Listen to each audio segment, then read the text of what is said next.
ಎಲ್ರಿಗೂ ಮತ್ತೊಮ್ಮೆ ವಿಡಿಯೋಗೆ ಸ್ವಾಗತ ಸ್ನೇಹಿತರೆ. ನಮ್ಮ ಭಾರತೀಯರು ಎಲ್ರಿಗೂ ಸಹ ಇಷ್ಟವಾಗುವಂತಹ ಚಿಕನ್ ದಮ್ ಬಿರಿಯಾನಿ ಇವತ್ತಿನ ನಮ್ಮ ರೆಸಿಪಿ. ಬನ್ನಿ ಅದಕ್ಕೆ ಬೇಕಾಗಿರೋ ಇಂಗ್ರೀಡಿಯೆಂಟ್ಸ್ ಏನು ಅನ್ನೋದನ್ನು ಒಂದೊಂದೇ ನೋಡ್ತಾ ಹೋಗೋಣ.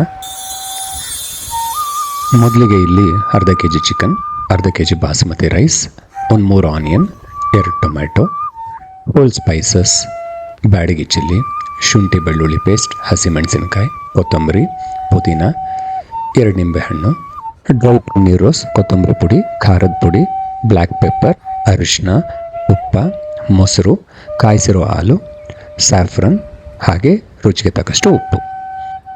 ಮೊದಲು ಅಕ್ಕಿ ತೊಳೆದು ಒಂದು 20 ನಿಮಿಷ ನೆನೆ ಹಾಕೋಣ. ಹಾಗೆ ಕಾಯಿಸಿರೋ ಹಾಲಲ್ಲಿ ಸ್ಯಾಫ್ರನ್ನ ಕೂಡ ನೆನೆ ಹಾಕಿ ಬ್ಯಾಡಗಿ ಮೆಣಸಿನ್ಕಾಯಿನ ಬೇಯಿಸಿ ಪೇಸ್ಟ್ ಮಾಡ್ಕೊಳ್ಳೋಣ. ಈಗ ಮೊದಲಿಗೆ ಗ್ರೇವಿ ತಯಾರಿ ಮಾಡ್ಕೊಳ್ಳೋಣ.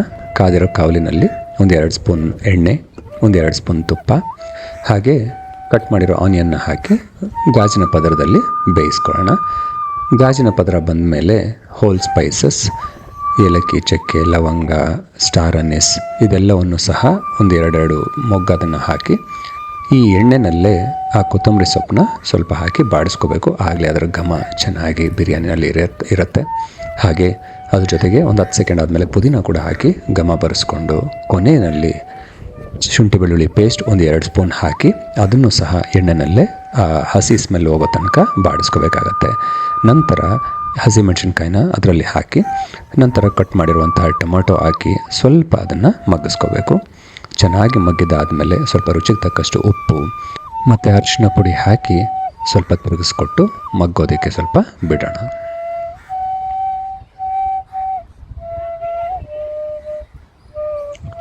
ಚೆನ್ನಾಗಿ ಇವಾಗ ಮಗ್ಗಿದೆ. ರುಬ್ಬಿಟ್ಕೊಂಡಿರೋಂಥ ರೆಡ್ ಚಿಲ್ಲಿ ಪೇಸ್ಟ್ ಒಂದು 2 ಸ್ಪೂನ್ ಆ್ಯಡ್ ಮಾಡಿ ಅದನ್ನು ಸಹ ಹಸಿ ಸ್ಮೆಲ್ ಹೋಗೋ ತನಕ ಸ್ವಲ್ಪ ಬಾಡಿಸ್ಕೋಬೇಕು. ನಂತರ ಒಂದು 3ರಿಂದ 4 ಸ್ಪೂನ್ ಮೊಸರನ್ನು ಹಾಕಿ ಅದನ್ನು ಚೆನ್ನಾಗಿ ಬೆರೆಸ್ಕೋಬೇಕು. ನಂತರ ಕುದಿ ಬಂದಮೇಲೆ ರುಚಿಗೆ ತಕ್ಕಷ್ಟು ಸ್ವಲ್ಪ ಉಪ್ಪನ್ನು ಹಾಕಿ ಜೊತೆಗೆ ಖಾರದ ಪುಡಿ, ಧನಿಯಾ ಪುಡಿ, ಹಾಗೆ ಕರಿಮೆಣಸಿನ ಪುಡಿನ ಹಾಕಿ ಅದ್ರ ಜೊತೆಗೆ ಮಿಕ್ಸ್ ಮಾಡಿ ಬಿಡಬೇಕು. ಮಸಾಲೆ ಚೆನ್ನಾಗಿ ರೆಡಿ ಆದಮೇಲೆ ಈಗ ಚಿಕನ್ ಸೇರಿಸ್ತಾ ಇದ್ದೀವಿ. ಚಿಕನ್ ಅರ್ಧ ಕೆ ಜಿ ತೊಗೊಂಡಿದ್ದೀವಿ. ಈಗ ಚೆನ್ನಾಗಿ ಮಿಕ್ಸ್ ಕೊಟ್ಟು ಒಂದು ಅರ್ಧ ಹೋಳು ಲೆಮನ್ನ ಇವಾಗ ಸೇರಿಸ್ತಾ ಇದ್ದೀವಿ. ಸೇರಿಸಿ ಒಂದು 60 ಭಾಗ ಇದು ಬೇಯೋದಕ್ಕೆ ಬಿಡಬೇಕು. ಆಗ ಗ್ರೇವಿ ತಯಾರಿ ಆಗುತ್ತೆ. ಗ್ರೇವಿ ಆಲ್ಮೋಸ್ಟ್ ರೆಡಿ ಆಯಿತು. ಚಿಕನ್ ಒಂದು 60 ಭಾಗ ಬೆಂದಿದೆ. ಈಗ ರೈಸ್ ತಯಾರಿ ಮಾಡ್ಕೊಳ್ಳೋಣ. ಇವಾಗ ಇನ್ನೊಂದು ಪಾತ್ರೆಯಲ್ಲಿ ನೀರನ್ನು ಕಾಯಕ್ಕಿಡೋಣ. ಅರ್ಧ ಕೆ ಜಿ ಅಕ್ಕಿಗೆ ಅಟ್ಲೀಸ್ಟ್ 1.5 ಕೆ ಜಿ ಬೇಯುವಷ್ಟು ಪಾತ್ರೆ ಆದರೂ ಬೇಕು.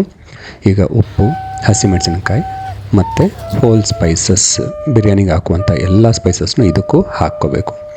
ಈಗ ಇದು ಕಾಯ್ತಾ ಇದರಲ್ಲಿರೋ ರಸನ ಬಿಟ್ಟಾಗ ಅದ್ರ ಜೊತೆಗೆ ಕೊತ್ತಂಬರಿ ಸೊಪ್ಪು ಮತ್ತು ಪುದೀನ ಸೊಪ್ಪನ್ನ ಹಾಕಿ ಮತ್ತೆ ಕುದಿ ಬರೋದಕ್ಕೆ ಬಿಡಬೇಕು.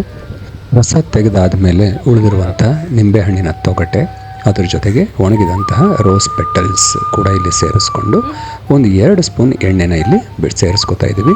ಯಾಕಂದರೆ ಅಕ್ಕಿ ಒಂದಕ್ಕೊಂದು ಅಂಟ್ಕೋಬಾರ್ದು ಅಂತ. ಅದ್ರ ಜೊತೆಗೆ ಶುಂಠಿ ಬೆಳ್ಳುಳ್ಳಿ ಪೇಸ್ಟ್ ಹಾಕಿ ಈಗ ಒಂದು ಮಿಶ್ರಣ ಕೊಟ್ಟು ಕುದಿ ಬಂದ ಮೇಲೆ ಸ್ವಲ್ಪ ಸೋಂಪನ್ನು ಇಲ್ಲಿ ಸೇರಿಸ್ಕೊತಾ ಇದ್ದೀವಿ. ಅಷ್ಟರಲ್ಲೇ ಅಕ್ಕಿ ಆಲ್ರೆಡಿ ನೆನೆ ಹಾಕಿರುವಂಥ ಅಕ್ಕಿನ ತೆಗೆದು ಈ ಕುದಿ ಬಂದಾಗ ಅದ್ರ ಜೊತೆಗೆ ಅಕ್ಕಿನ ಸೇರಿಸ್ಕೋಬೇಕಾಗತ್ತೆ. ತುಂಬ ಹೊತ್ತು ಬೇಯಿಸಬಾರ್ದು. ಬರೀ 5ರಿಂದ 6 ನಿಮಿಷದಲ್ಲೇ ಅಕ್ಕಿ ಆಲ್ಮೋಸ್ಟ್ 70 ಭಾಗ ಬೆಂದು ಬಿಡುತ್ತೆ. ಅದನ್ನು ನೋಡಿ ಒಂದು 60ರಿಂದ 70 ಭಾಗ ಬೆಂದ ತಕ್ಷಣ ಲೆಮನ್ ಜ್ಯೂಸನ್ನ ಸೇರಿಸಿ ಸ್ಟವ್ ಆಫ್ ಮಾಡಿ ಆದಷ್ಟು ಬೇಗ ಅದನ್ನು ಒಂದೇ ಸರಿ ಅದನ್ನು ಬಗ್ಗಿಸ್ಕೋಬೇಕು. ನಾವು ತೆಗೆದು ಹಾಕ್ತಿದ್ರೆ ಅಕ್ಕಿ ಒಂದು ಕಡೆ ಬೇಯ್ತಾ ಇರುತ್ತೆ, ಒಂದು ಕಡೆ ಹಾಗೆ ಅಕ್ಕಿ ಇರುತ್ತೆ. ಸೊ ಹಾಗಾಗಿ ಒಂದೇ ಸತಿ ಅದನ್ನು ಬಗ್ಗಿಸ್ಕೊಳ್ಳೋದು ಉತ್ತಮ. ಬಗ್ಗಿಸ್ಕೊಂಡು ಅದನ್ನು ಸ್ವಲ್ಪ ಆರಕ್ಕೆ ಬಿಡಬೇಕು. ಬನ್ನಿ ಹಾಗಾದರೆ ಈಗ ದಮ್ ಹಾಕೋದು ಹೇಗೆ ಅಂತ ನೋಡೋಣ. ಮೊದಲು ಸ್ಟವ್ ಮೇಲೆ ಒಂದು ಯೂಸ್ ಮಾಡದೇ ಇರೋವಂಥ ಯಾವುದಾದ್ರೂ ಒಂದು ತವ ಇತ್ತು ಅಂತಂದರೆ ಅದನ್ನು ಅದ್ರ ಮೇಲೆ ಕಾಯೋದಕ್ಕಿಟ್ಟು ಬಿಸಿ ಆದಮೇಲೆ ದಮ್ ಹಾಕುವಂಥ ಪಾತ್ರೆನ ಅದ್ರ ಮೇಲಿಟ್ಟು ತಳ ಬಿಸಿ ಆದಮೇಲೆ ಒಂದು 4ರಿಂದ 5 ಸ್ಪೂನ್ ತುಪ್ಪ ಹಾಕಿ ಈಗ ಆ ರೈಸ್ನ ತೊಗೊಂಡು ಮೊದಲು ಬೇಸ್ ಲೇಯರ್ನ ಹಾಕ್ಕೋಬೇಕಾಗತ್ತೆ. ನಂತರ ಮಾಡಿರುವಂಥ ಗ್ರೇವಿ, ಆ ಮಟನ್ ಅದನ್ನೆಲ್ಲ ಗ್ರೇವಿನ ಅದನ್ನು ಪಸರಿಸಿ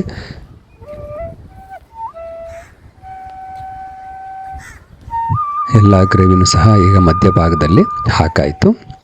ಈಗ ಉಳಿದಿರುವಂಥ ರೈಸ್ನ ಮೇಲೆ ಇನ್ನೊಂದು ಪದರ ಲೇಯರ್ನ ಹಾಕೋತಾ ಇದ್ದೀವಿ.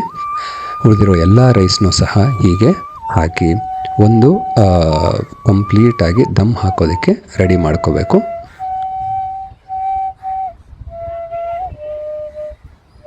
ಈಗ ರೈಸ್ ಎಲ್ಲ ಹಾಕಿದ್ದಾದಮೇಲೆ ಸ್ಯಾಫ್ರನ್, ನಾವು ನೆನೆ ಹಾಕಿರೋ ಸ್ಯಾಫ್ರನ್ನ ತೊಗೊಂಡು ಈಗ ಅದ್ರ ಮೇಲೆ ಸುರಿದು ಕೋಟ್ ಮಾಡಿ ಕೊತ್ತಂಬರಿ ಸೊಪ್ಪು ಹಾಗೆ ಪುದೀನ ಸೊಪ್ಪನ್ನು ಅದ್ರ ಮೇಲೆ ಹಾಕಿ ಈಗ ದಮ್ ಹಾಕೋದಕ್ಕೆ ಬಿಡಬೇಕು. ಹೈ ಫ್ಲೇಮಲ್ಲಿ ಒಂದು 10 ನಿಮಿಷ, ಮೀಡಿಯಮ್ ಫ್ಲೇಮಲ್ಲಿ 10 ನಿಮಿಷ, ಹಾಗೆ ಲೋ ಫ್ಲೇಮಲ್ಲಿ 10 ನಿಮಿಷ ದಮ್ ಆಗಬೇಕು. ದಮ್ ಆಯಿತು ಅಂತ ಗೊತ್ತಾಗೋದು ಮೆಲ್ಲಗೆ ಸ್ಟೀಮ್ ಹೊರ ಬರೋಕ್ಕೆ ಸ್ಟಾರ್ಟ್ ಆಗುತ್ತೆ, ಆಗ ದಮ್ ಆಯಿತು ಅಂತ ಅರ್ಥ. ದಮ್ ಆದಮೇಲೆ ಸ್ಟವ್ ಆಫ್ ಮಾಡಿ ಒಂದು 5 ನಿಮಿಷ ಬಿಟ್ಟು ನಂತರ ನೀವು ತೆಗೆದು ನೋಡಿ. ವಾ, ನಿಜಕ್ಕೂ ಬಿರಿಯಾನಿ ವಾ.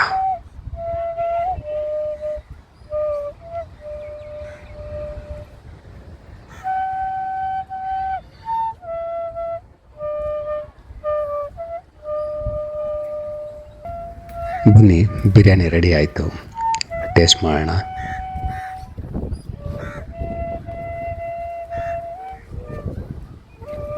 ನೀವು ಸಹ ಟ್ರೈ ಮಾಡಿ, ನಿಮ್ಮ ಅನಿಸಿಕೆಗಳನ್ನ ನಮಗೂ ಸಹ ತಿಳಿಸ್ಕೊಡಿ ಕಾಮೆಂಟ್ಸ್ ಮುಖಾಂತರ. ಮುಂದಿನ ವಿಡಿಯೋದಲ್ಲಿ ಸಿಗ್ತೀವಿ. ನಮಸ್ಕಾರ.